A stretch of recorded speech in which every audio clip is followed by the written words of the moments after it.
see you guys, more closely. I can only see Alrina close. And I told her that she's not supposed to off her video because I need to know that, some people are able to understand what I'm saying. So usually when it is a physical service, it is, it is kind of easy to stand there and speak and see everybody and see whether anyone is sleeping or anybody, anybody is getting distracted. Jashwant, thank you for your face. Yeah, so it's like you can see that, and then we can just do something about it. But in this hybrid way wherein I am not there, I don't know if you are falling asleep or if you are getting distracted. So I think when we are in children's club, we have this thing when we speak with the kids. So when they are distracted, we say something. So if you guys had been in the children's club, you will see. So Alrina will say, if you're listening to me, touch your nose. If you're listening to me, touch your ears. So then kids will start doing that. So we know that, okay, they are listening to us. So I think something like that we will do here to know that you guys are listening or not distracted. Okay, so today, the topic which I'm going to speak on is something which is which which I had been thinking about for a long time. So it's not something which it's just something very personal to me, which I am going through. I know that few of us are going through the same situation, and we have gone through. Few of us have gone through those situation, and it's something which is very. And the passage which I'm going to take is something which all of us know well.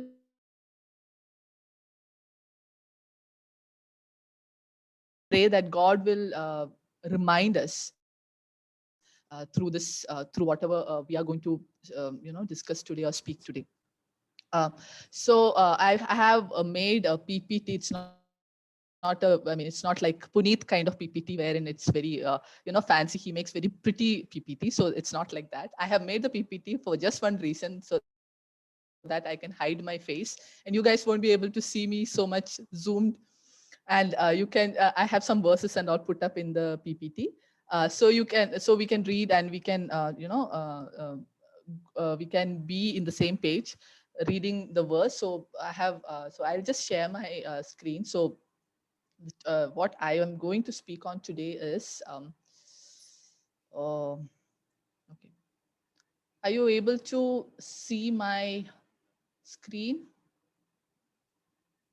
Yeah, yes. Okay. So today, this is something which is something which is which us believers go through. That is the silence of God. So we go. There are times in our life when we feel that God is silent. He is not speaking. And is God really silent? I don't think so. He's silent. But yeah, we feel that he is silent. So today I am going to speak on this, the silence of God, because this is something which I had been, most of the time I ask God, Lord, why are you silent? Why are you not doing? So there are things which are not, it just seems like God is not working in certain things. So in our life, all of our life, there would be something, or there had been, so we must have had the experience of that. So there would be something in our life mm, which is not moving. Like we are praying about it. There are situations we are praying about it. It's been years. For a few of us, it's been years. The same thing is happening over and over. The situation just seems like it's not changing.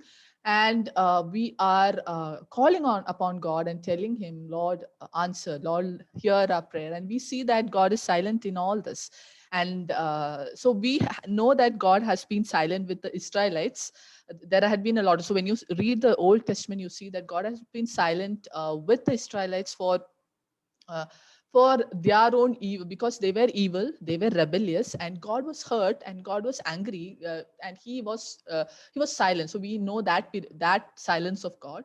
But we know that silence of God also, wherein about Job, wherein he was a righteous man, and still God remained silent through his suffering. So that is what he felt. So we have God being, we know that God, there are different instances, different ways God is silent. So today I'm going to speak about the silence of God, wherein we are, praying, or we are in a situation for long, and we had been praying and praying and praying. Still there is nothing that we hear from God, and we feel that he's so far away, or we feel that he is silent in all this. So yeah so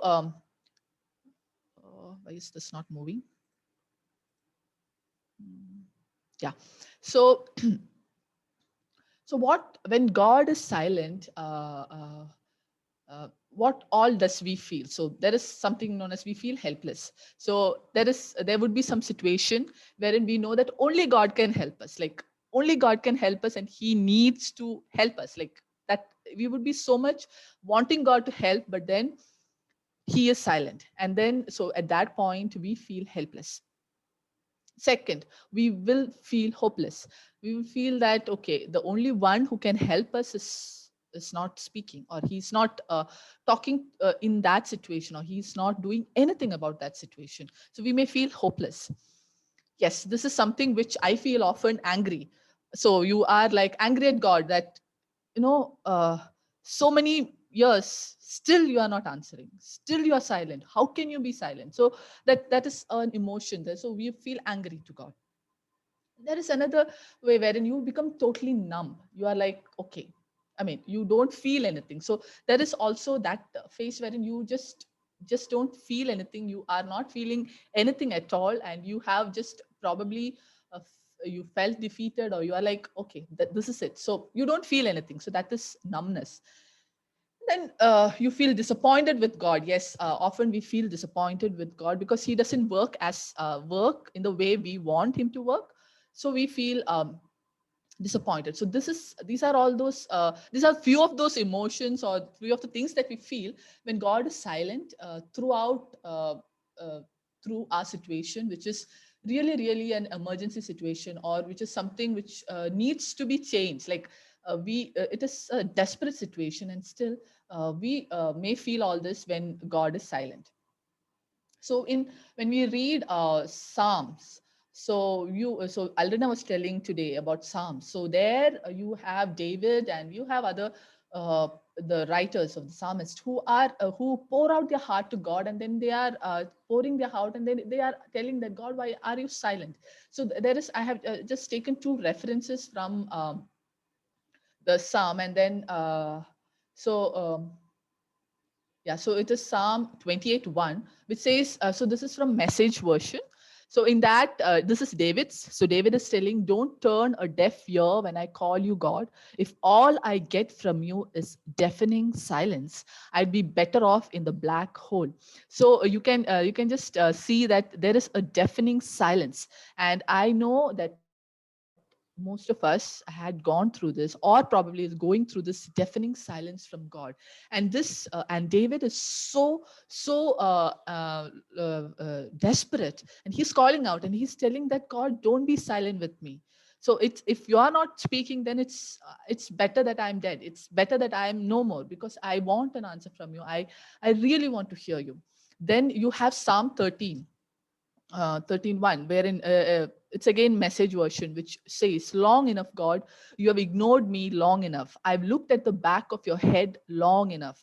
Long enough, I've carried this ton of trouble, lived with a stomach full of pain. So you can just feel the agony that this man David is going through. He's telling God that, I have I have seen that, I have looked at your back, that you have turned your back. You are not looking at me, and I cannot see you. I cannot hear you. I cannot, all that I can feel, and I am in, is a deafening silence from you. So we see that um, David is, David. So this is few of the examples where you can see wherein, people are crying out. You have Job also crying out. So if you see the Bible, in most of the cases, you see in Psalm only, the psalmist crying out to God, asking him, why are you silent? So this is something which we all feel when God is silent. Okay, so today I'm not going to talk about David. I'm going to talk about somebody whom or a passage from the Bible, from the New Testament, which we are all well aware of. Okay, so I probably think we are all well aware of the verses also in it. So I'm going to speak about that passage, and maybe and this passage brings in a very, very, very desperate situation. We will see how Jesus had been silent in that situation. So the passage which I'm going to talk about is from the from John chapter 11, and I'm going to speak about Lazarus. So we all know this is one of the passage we all know, and this is something wherein we call it as one of the biggest miracle that Jesus has done in the life of Lazarus. But then yes, we will talk about the miracle, but I would like to I would like to start talking about the silence that Jesus was keeping. When we start reading, we can go through it. So I'll read out. So the ones which I have bolded, it's something which I would like to, or I would like you guys to concentrate on. Okay, so so John 11. Now a certain man was ill, Lazarus of Bethany, the village of Mary and her sister Martha. It was Mary who anointed the Lord with ointment and wiped his feet with her hair, whose brother Lazarus was ill. So the sisters sent to him, saying, Lord, he whom you love is ill. But when Jesus heard it, he said, the illness does not lead to death. It is for the glory of God, so that the Son of God may be glorified through it. Now, Jesus loved Martha and her sister and Lazarus. So, when he heard that Lazarus was ill, he stayed 2 days longer in the place where he was. Okay. So, so we have a very desperate situation over here. We know that there is a man, Lazarus, who is really seriously ill, and he has two sisters, Martha and Mary. And what has happened is he's seriously sick, and these sisters have sent word to Jesus and has to tell him that Lazarus is seriously ill. So you can see this the verse where I have bolded it, the statement that is. So the sisters sent to him saying, Lord, he whom you love is ill. So it is a known it's a known fact, or it's a known thing for people that Jesus loves Lazarus. And so they are telling him, sending word to him, telling him that the one whom you love is ill. And then Jesus heard it, and because Jesus is all knowing, he knows what is going to happen. He is telling that this is not going to cause any death. It is for the glory of God. He says that. Now, next what happens is you can see what is bolded. That is, now Jesus loved Martha and her sister and Lazarus. So because he loved Martha and her sister and Lazarus, what did he do? He immediately started off to Bethany. It's not written like that in the verse. He immediately didn't start. He stayed there for 2 days longer. And this had been, I just read and I'm like, oh man, seriously. So what will we do when somebody whom we love is sick, is really, really sick? I remember last year my uncle passed away. So we know that his health was deteriorating, and I was trying to find air tickets and also that I can come and see him, but I was not able to see him before that he passed away. So when we love somebody, and when we know that that person is seriously, seriously ill, what do? We leave everything behind, and we go and go and visit. But then here Jesus does something which is very simple. So it is like that joining thing, like now Jesus loved Martha and her sister and Lazarus. So what he did? So he stayed 2 days there, 2 days longer. And when we see, so when yeah, we know that we are reading it, so we know that Jesus knows that this is not going to end in death. It is for the glory of God. But just take that, if you don't consider this verse, just think of these sisters, Martha and Mary, who desperately wanted Lazarus to be healed. And they have sent word to Jesus telling him that he is ill. So if they had sent word, there must be a hope in their heart that Jesus would come and heal their brother. So that is the hope that they have, and that is with that hope they had sent word to Jesus. But then what did Jesus do? 2 days he stayed in that place, and there was complete silence from Jesus. He didn't, or else you can say that, okay, Jesus could have sent a word back telling that let him be healed, he will be healed by the time you go back, he will be healed. Jesus didn't send a word also.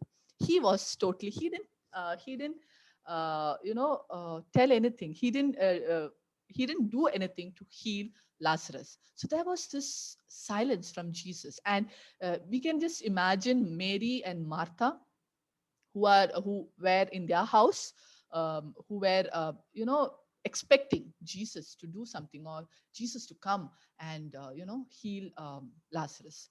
But Jesus didn't come, and we know what happened. Lazarus died. And so I was just imagining the picture of Mary and Martha eagerly waiting for Jesus to come and do something in this situation. So this is how it feels like. So when we have something in our life which is very, very serious, and we are expecting that Jesus would come and do something, he would heal, or he would change the whole situation. But then all we get to hear, or all that we get, is silence from God. So this is a situation which is a very, very sad, actually very sad to see that Jesus didn't go at that time. But yes, because we have read the whole passage, we know why Jesus is doing this. But at this point, when we are reading this point, Mary and Martha doesn't know what is going to happen. Okay, so next, I'm not going. Then we have a lot of other verses that comes in between, wherein Jesus is having a conversation with his disciple, and then he's telling, and then there is a point when Jesus comes to a point, and then after 2 days, he's like, okay, now let's go and visit our friend Lazarus. He is sleeping. That is what Jesus says. So he's like, yeah, okay, now it's time that we visit him. Okay, and this disciples and Jesus, they go and they are visiting Lazarus. Now they reached Bethany, and then we read it, John 11:17, wherein we see that now when Jesus came, he found that Lazarus had um, already already been in the tomb 4 days. So here we can see the situation is worse. Like it's over now. We can actually, if you are Martha and Mary, you can just uh, be there. It's not like Lazarus was dead at that time and point. It's like he's being dead and he's been buried, like he's in the tomb for 4 days. So the tomb is closed, everything is done, his rituals are done, he's dead, no life in him, everything is done, and he is inside the tomb for 4 days. And that is the point when Jesus decides to reach there. He decides to come there at that point. But then if we look at the perspective of Martha and Mary and the others who are there, it's a situation which is really hopeless. Like, okay, now why did he come? Like, now what will happen? Like, what's the use? So that is a kind of thing that would be going on in the mind of people. But yeah, they may be thinking, okay, Jesus came so that he loves him, and so he must have come to mourn and weep, like we go and visit, like that. Jesus had come for that. So uh, so when Jesus came, Lazarus was lifeless. Not just lifeless, he was inside the tomb. Okay, and he was inside the tomb not one day, it was 4 days. And so when you look at the situation, so how does the situation look like? It is a dead situation. It's totally dead, like nothing can be done. Buried. So buried means gone. Okay, decomposing. So 4 days. So you can just imagine how the body would be. There would be all kinds of worms eating the the body, and it would be decomposing, and it would be stinking. And that is the situation that I'm talking about. And we are looking into such a situation. That is what is happening with Lazarus inside the tomb. Okay, he is not there fresh. He is there dead, buried, decomposed, and he is stinking. The situation is beyond hope. It is beyond hope, because if you think of human life, death, yes, we have resurrection, we have eternal life, yes, but when you look in the worldly perspective, death means that's it, now nothing can be done. So Jesus, uh, he decided to break a silence when things things have gone out of hand, like it's beyond hope, not out of hand for him, but yes. So I'm giving the perspective of the human being, like as you, as Martha and Mary can see it, or the other people can see it. So this is how the situation looked like. Now we have Martha coming to Jesus. So the next verse which comes is John 11, 20 to 27. So when Martha heard that Jesus was coming, she went and met him, but Mary remained seated in the house. Martha said to Jesus, Lord, if you had been here, my brother would not have died. But even now, I know that whatever you ask from God, God will give you. So Jesus said to her, your brother will rise again. Martha said to him, I know that he will rise again in the resurrection on the last day. Then again, Jesus said to her, I am the resurrection and the life. Whoever believes in me, though he die, yet shall he live. And everyone who lives and believes in me shall never die.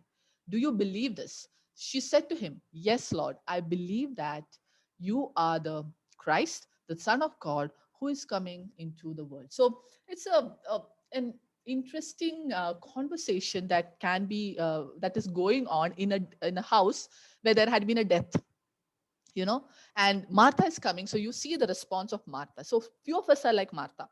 The response that we give to Jesus when so the first thing which she says is that if you had been here, my brother would not have died. But she is very hopeful, telling that, but I know that whatever you ask from God, God will give you. Okay, so few of us are like Martha. When we go through this phase of silence from God, we would say that, okay, Lord, if you had been here, this thing would have not got so worse. But then I believe that you can do it, and we come up with all those faith statements. Okay, and Martha is telling the same thing. I do not know whether she actually meant what she told. She told that whatever you ask from God, God will give you. So I do not know what she wanted at that point. At that point, the context is her brother is no more. And she's telling that whatever you ask from God, God will give you. Is she expecting Jesus to, do something about the situation? After a few verses, we will find out whether she meant, or whether she actually wanted Jesus to resurrect or raise Lazarus to life. That we will come to another verse. We will find out what exactly was happening. Okay, so she told that, okay, whatever you ask, I know that God will give you. Then Jesus was telling, yeah, so your brother will rise again. So then Martha is telling, yeah, I know he will rise again, because there is something known as an end resurrection. So they believe, or we all believe in that resurrection. So she's like, I know that he will be resurrected, and in the last day he will be resurrected. So she was talking something which is a belief, like which is something which everybody knows. So she was not there sitting and thinking, yeah, right now Jesus is going to raise Lazarus. She was not in that thing. She is a person who believed in Jesus, and she was like, okay, Lazarus died, but I believe that Lazarus would be resurrected in the last day. So like everybody believed, I also believe the same thing.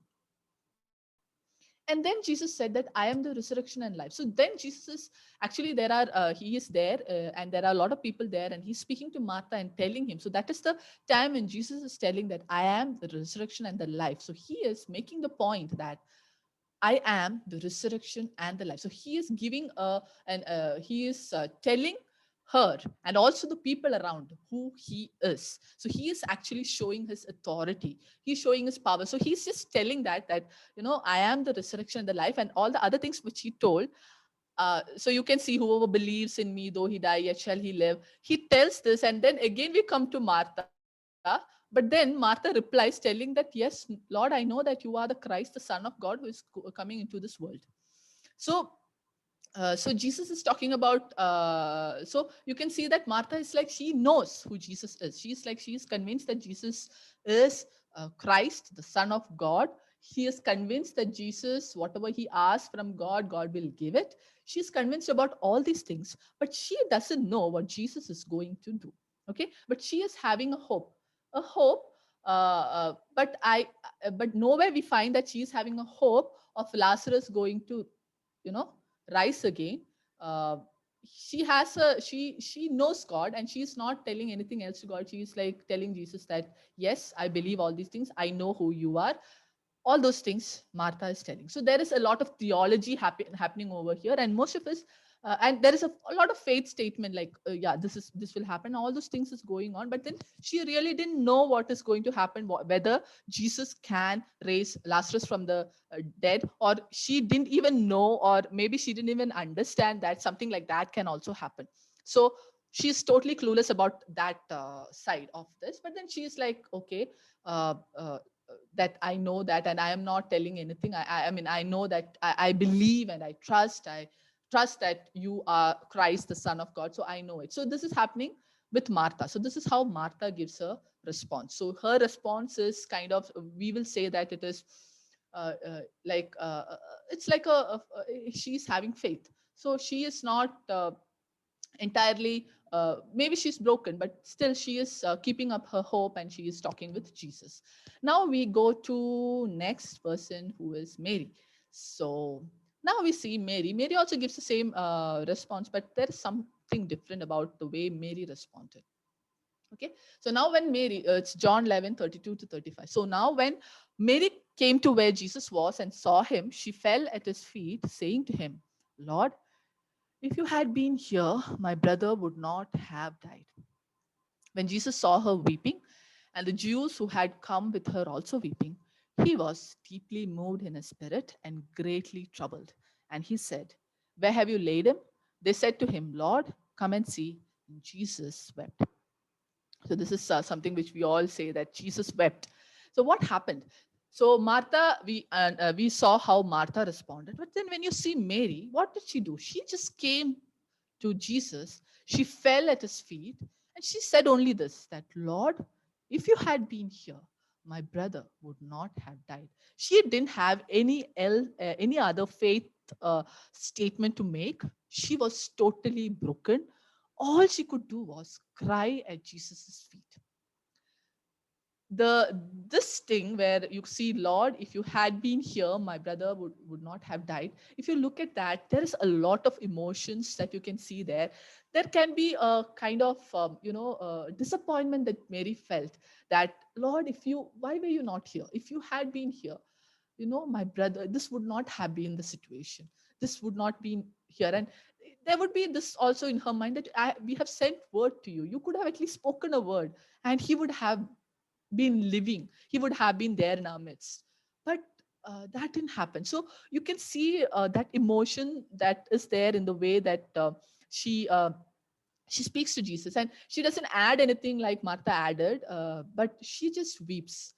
And she is broken, and she just falls at his feet. And then you see the beautiful way that Jesus responds to her.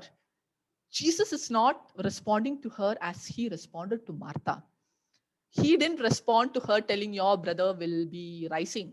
He didn't tell to Mary the same thing what he spoke to Martha. He just saw Mary weeping at his feet, and Jesus was deeply moved in his spirit. He saw her weeping, he saw the people around weeping, and he was deeply moved in his spirit, and he was troubled. Now we know that Jesus, we know this thing, that he already know that Lazarus, in some time, Lazarus is going to come to life. He knows it, but still he was troubled, and he felt that pain in him, and he was deeply hurt, and he was moved, and he saw Mary crying at his feet. And then we see that Jesus also wept. Jesus also wept. Such a God that we have. And sometimes this is what happens when God is silent with us. You know, we will not have all those right words to speak to Jesus, telling him, yes, I know, Lord, you are, you can do anything, you can do miracles, you can do this, you can do that. Sometimes we will not have anything to tell him. All that we can do would be cry at his feet and tell him that, Jesus, if you had been here, this would not have happened to me. Why were you not here? So there can be this question that comes in, why were you not here? Why did you let this happen? And that is all that we have sometimes in the when there is this silence, this deafening silence from God, and then suddenly when God comes in, then you can tell him only this, that why were you not here? Because the situation would have been totally different if you had been here. I had been calling out for so long, and where were you? and and that is all that you can do, and that is all that you can do. And then maybe you and there is only tears that you have for him.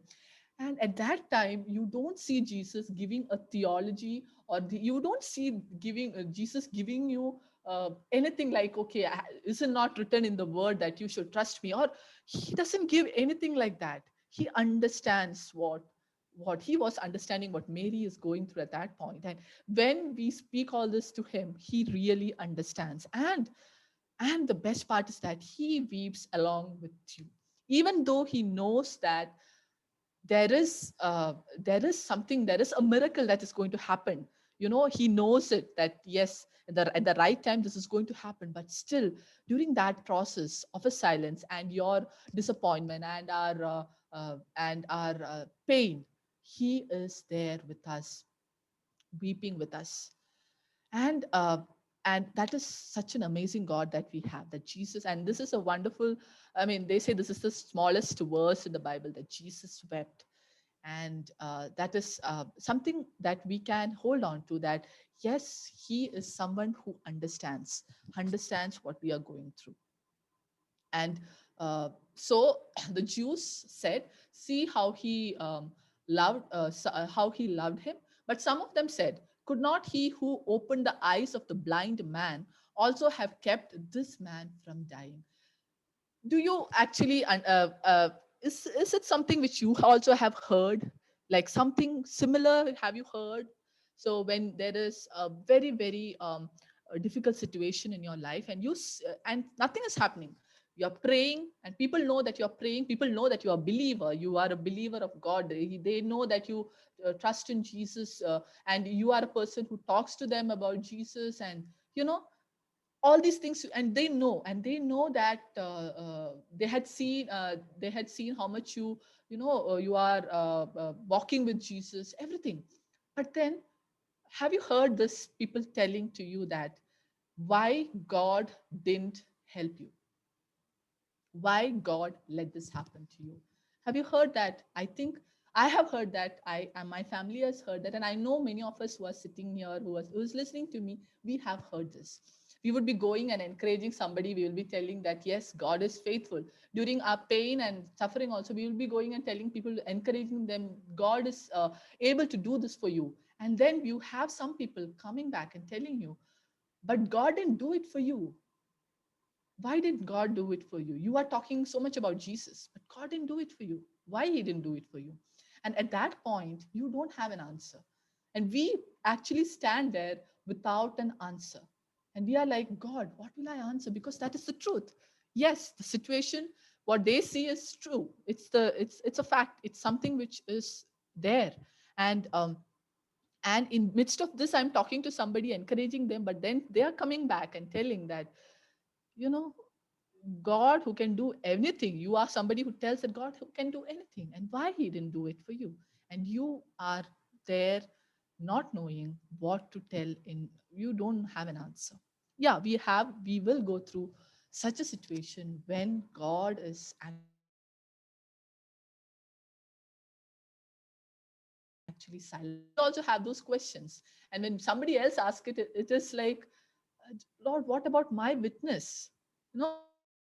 We really think of that. What about my witness? I mean, what about people, me as a Christian? What people look at me like that, and they see that my life, nothing is changing. Like this situation, it is so serious, and nothing is changing. And then people are questioning, and they are right in the way they are questioning. And so this also will happen. But then, so this is something which will happen when God is silent, and we would go through some questions like this. So now you can see the next verse.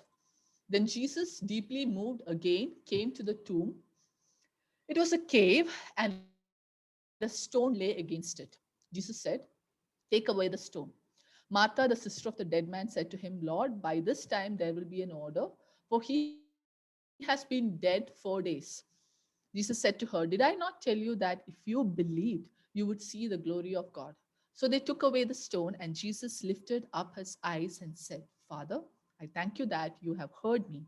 I knew that you always hear me, but I said this on account of the people standing around, that they may believe that you sent me."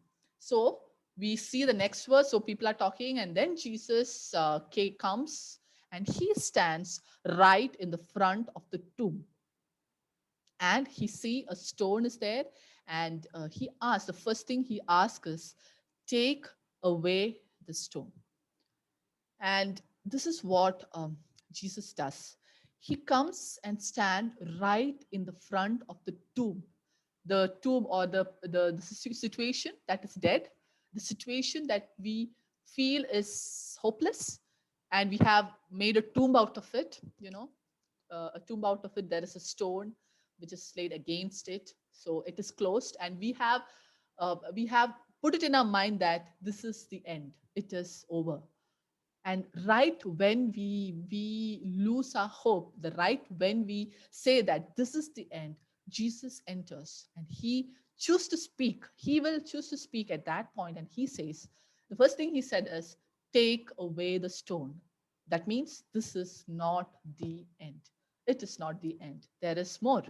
So take away the stone from the tomb which you have made of your problem. Take away the stone, because this is not the end. But then you have Martha, who was we saw that, who was giving such a great faith statement. She tells that, "Lord, no, don't do it, because what will happen? Because it is like he's being dead for 4 days. There would be odor. It would be stinking." So you know, she is giving the reality. So she is telling Jesus the fact, as if Jesus doesn't know what is happening inside the tomb. She's telling that, "Lord, this he had been dead for 4 days, and there would be an by this time there would be an order coming." So she was giving Jesus the fact that this is the reality, and she was telling Jesus. But then Jesus is telling her that, "Didn't I tell you that if you believe, you will see the glory of God?" So Jesus is reminding Martha again that, "I had told you that if you believe, you will see the glory of God." And so we can see that Martha was not expecting that Jesus would do something like this. So for her, it is over. Like, her brother is dead, he's in the tomb, so it is dead. And this situation, it doesn't seems changing, but then she had accepted it, and she is hopeful that, yeah, Jesus is God, and he can do something good out of this situation. All those things she must be knowing, but she didn't know that that Jesus could actually come and bring Lazarus back to life. She must not be thinking that this something like this would be done by Jesus. None of them who were there, even Jesus's disciples, knew what Jesus is going to do, because they have never seen a dead man who is dead for 4 days coming to life. So they didn't have any clue what Jesus can do. So the fact is that they knew who Jesus is, or they believed who Jesus is, but they didn't know what all Jesus can do. We are like that sometimes. Like, we know Jesus, we believe in Jesus, but we sometimes do not know to what extent Jesus can go, or what he can do. And that's why we call it as a miracle, because we don't know this can happen. And then we see what Jesus does is, Jesus here we can actually see him praying, or he's thanking his father. So always Jesus, he always acknowledged his father wherever, whatever he used to do, he used to acknowledge his father. And he says something very wonderful. He says that, "Father, I thank you that you have heard me. I know that you always hear me, but I am doing this. So at that point, Jesus was doing it so that the people around will see. So the same people who were crying, the same people who were telling why this man, he had, given sight to the blind man, why can't he had come and, kept this man from dying? So that all those people are standing there, and Jesus is right there standing and talking to his father and telling that, I know that you're going to listen to me, but I'm talking this aloud because the people around will know that you have sent me. So the death of Lazarus, or the death of Lazarus, was to bring glory to God. And we know that. And Jesus, in the first, when we started reading John 11, from the starting, we know that Jesus knew that this is going to happen. But the problem is that none of the others knew what is going to happen. And then there had been this whole silence that we saw. And then Jesus coming at a point when we feel that it is hopeless. And then he is coming. And then he wanted the people around to know that even when the situation seems lifeless, even when the situation seems decomposing, even when the situation seems buried, and even when it is the end, I can bring things to life. And you see what Jesus does. And there is this three magical words that Jesus says. We call three magical words, but this three magical words are this: Lazarus, come out. And that is the point. So the stone was removed, and he is telling Martha to have faith that uh, he can do anything. So he's telling, so he is first asking to, he's coming right in front of that tomb. He's asking to remove the stone, telling, making a point that this is not the end. And then he is telling Martha that whatever you're saying, yes, order would be there. Yes, he is decomposing. Yes, I know that this is what the situation.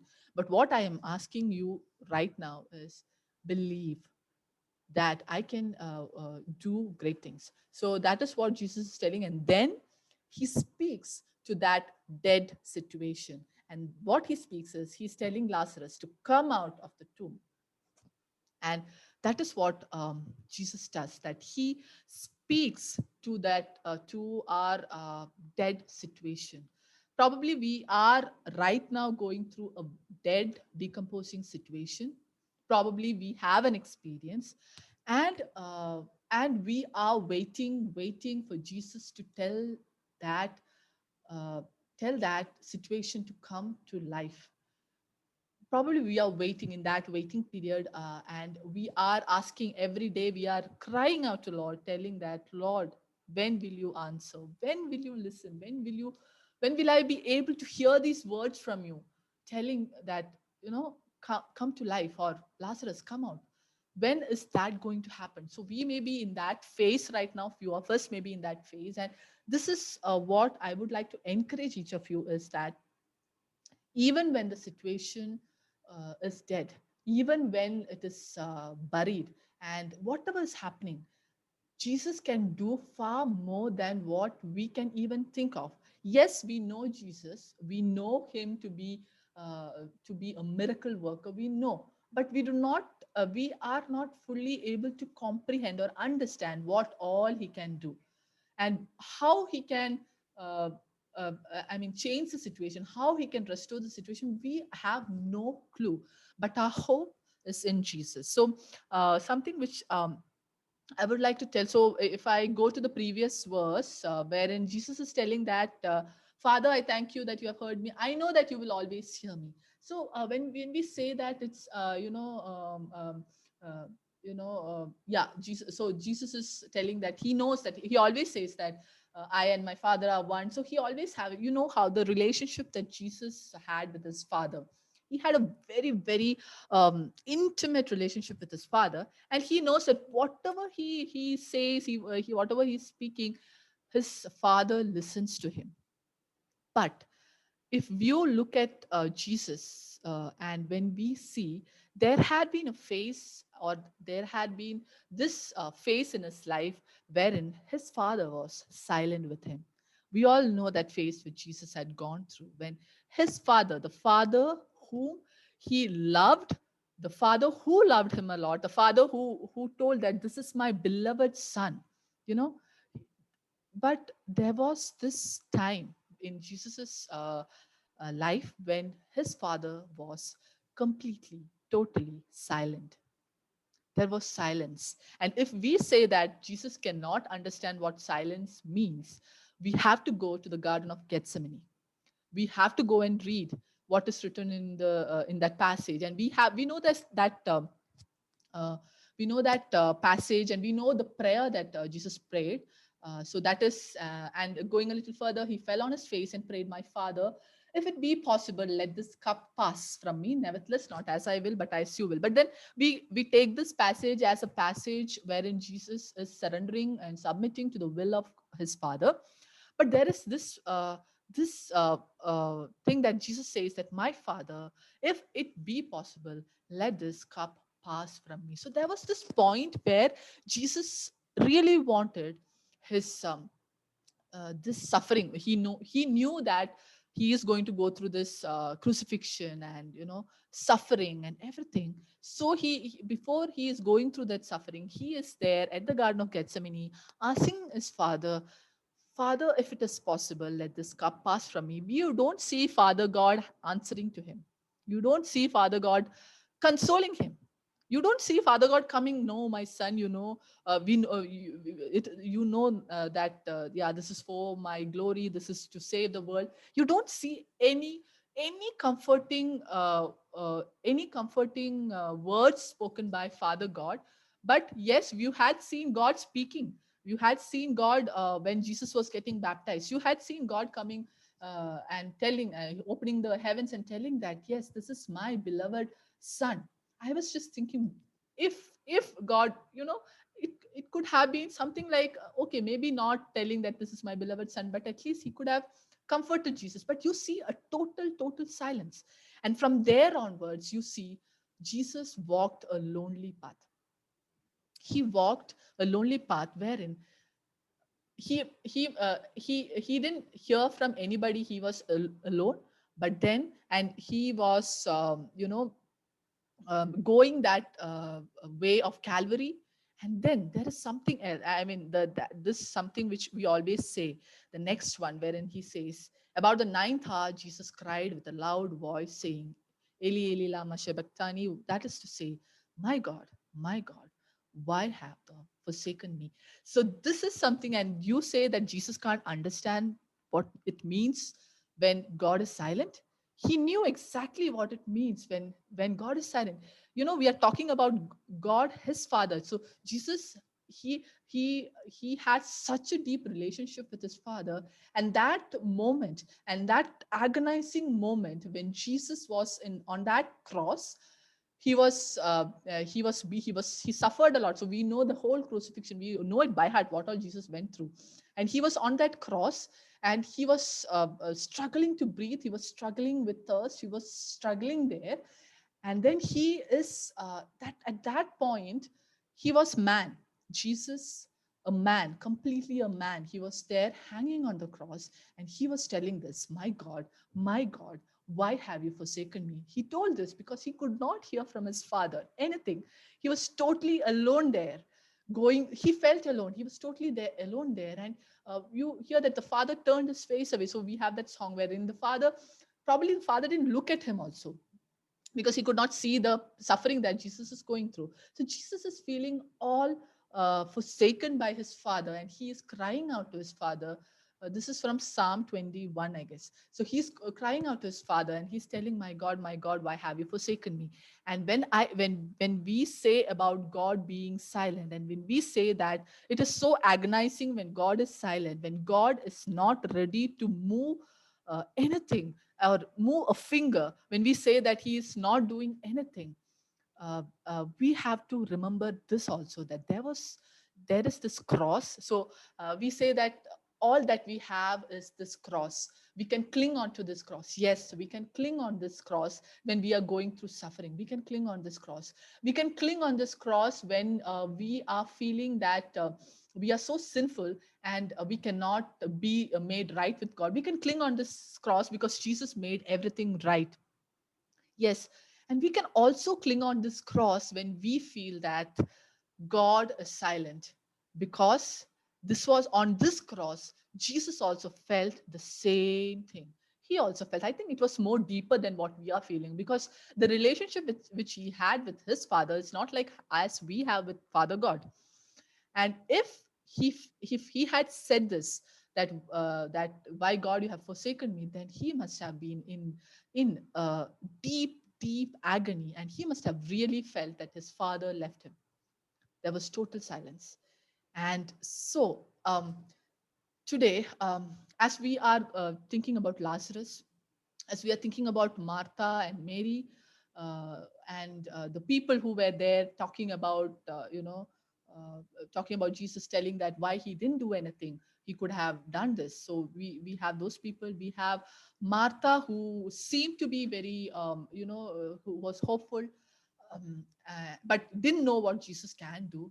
And sometimes it's Mary. It's like we were talking about Mary, wherein Jesus's silence was very painful for her, and she was actually crying. She didn't have anything else to tell Jesus. Only this, that if you had been there, my brother would not have died, and all that she did was crying. So probably we are in all these. Maybe we are like Martha. We are like Mary, or maybe Lazarus is not a situation. It's a situation, or maybe Lazarus is. Maybe we are feeling like Lazarus, dead, buried, decomposing, stinking. Maybe we ourselves are feeling like Lazarus, thinking that we are not having any life left in us. We are dead. All these, maybe we are going through different emotions, or maybe we have gone through all this. I would like to encourage. This was actually a great encouragement for me, um, uh, because I didn't think of the silence of God with Jesus in such a way. But then, I mean, when I was reading this, this is actually an encouragement for me, and I know that it would be an encouragement for few of you, that yes, the silence that we are going through, Jesus also went through the same.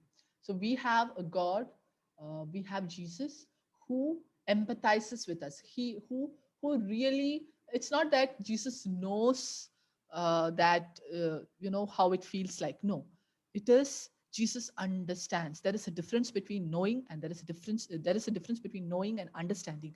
And Jesus is someone who understands what it feels like when God is silent. But but then in his heart he knew that this is all for the glory of God, you know.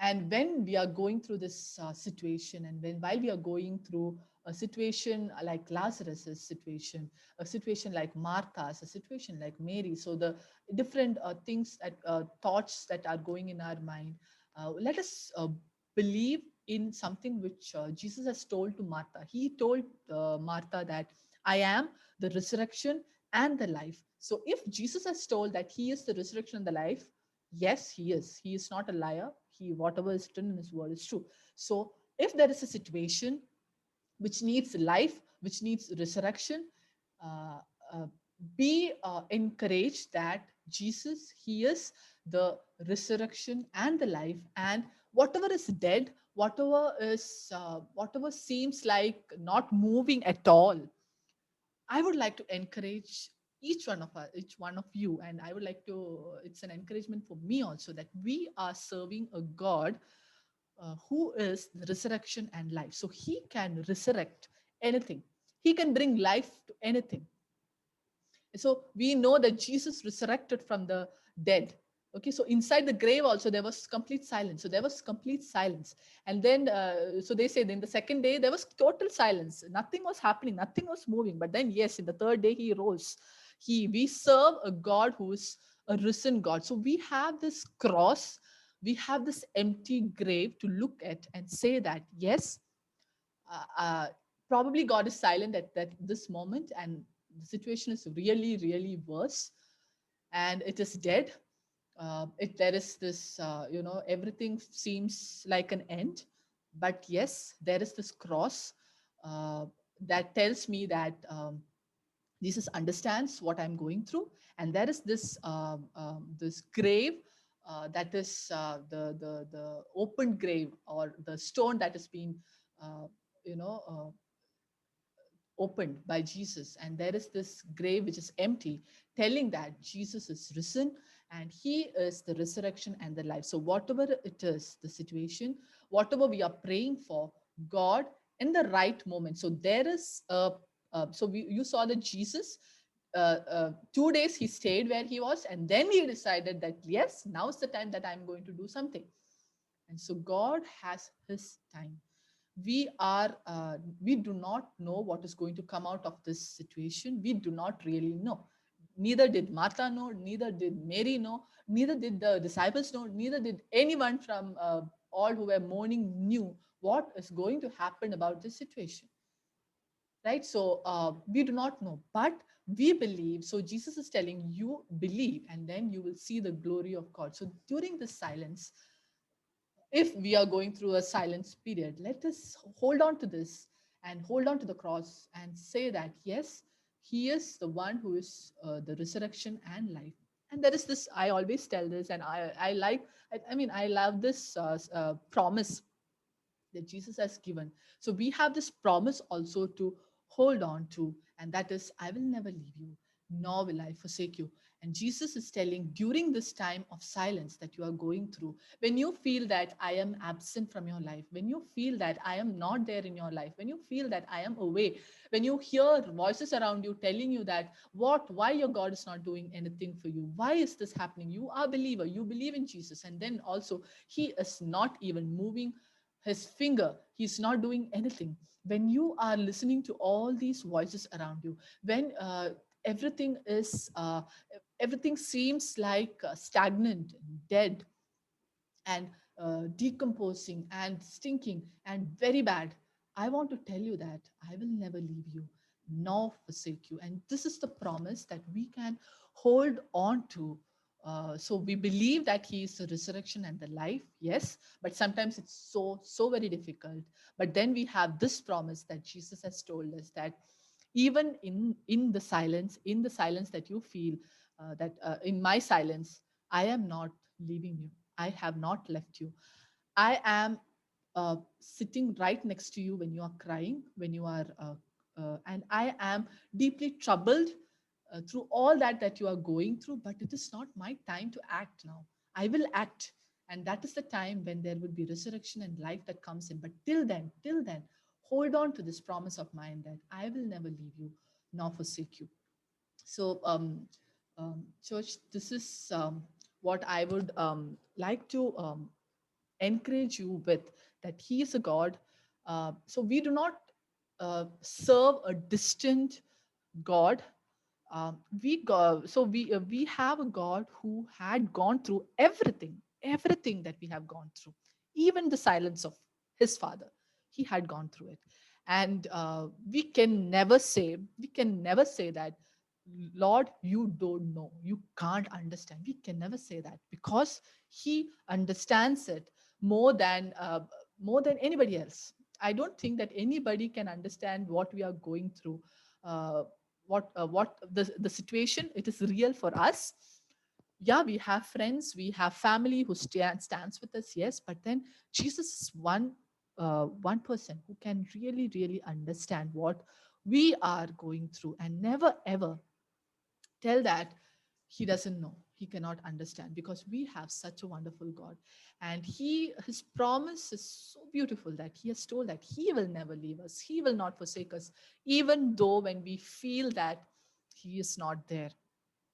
So one of my favorite verse I always say is that Psalm 23, wherein it says, even though I walk through the valley of the shadow of death, I will fear no evil, for you are there with me. So in the valley, the sheep thus cannot see the shepherd, uh, but his rod and his staff, that is what comforts the sheep. And our God is a good shepherd. Our God is a God who will not leave us. Yes, it may seem that he is silent, he is not there, he is not even speaking through his word, he's not even speaking. But then whatever is written, or whatever he said about himself, and whatever he had told us, it is true. And he has told that he is the resurrection and life. So he is really he can bring in and he can he will bring in life. He will bring in resurrection to all those dead situations in our life. Yes, probably this, I do not know how long the silence will go. We cannot say. Each of us have our time that is kept by God. But yes, there is a time when he is going to speak, and when he speaks, there is going to be a miracle. And when there is a miracle, the people around us will see that yes, whom they are serving is a true and living God.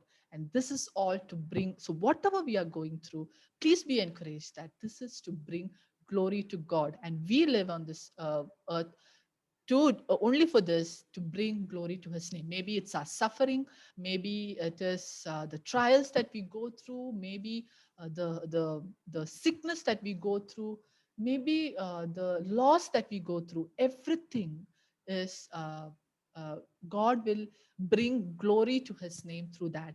And uh, and let us hold on to this, and let us hold on to this promise that he is not going to leave us, he is not going to forsake us.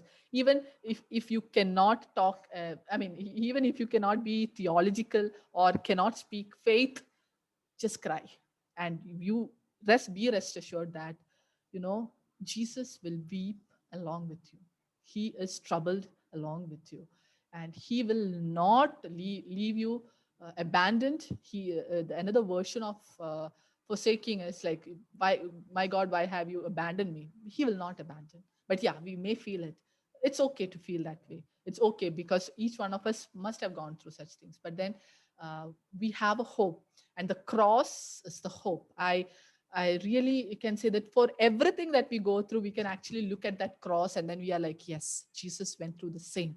And this cross brings in a lot of hope in us. Okay, so let's uh, pray and close. Heavenly Father, thank you for this time, Lord, that you have given us. Thank you for the, Lord, thank you for speaking to us, Lord. We believe, Lord, that you are the resurrection and the life, that you can bring in life to all our situation. You are our God, and Lord, help us to hold on to you, hold on to your cross, and be encouraged that you will never leave us, you will never forsake us. Thank you, Lord, for speaking to us. In Jesus' name I pray. Amen.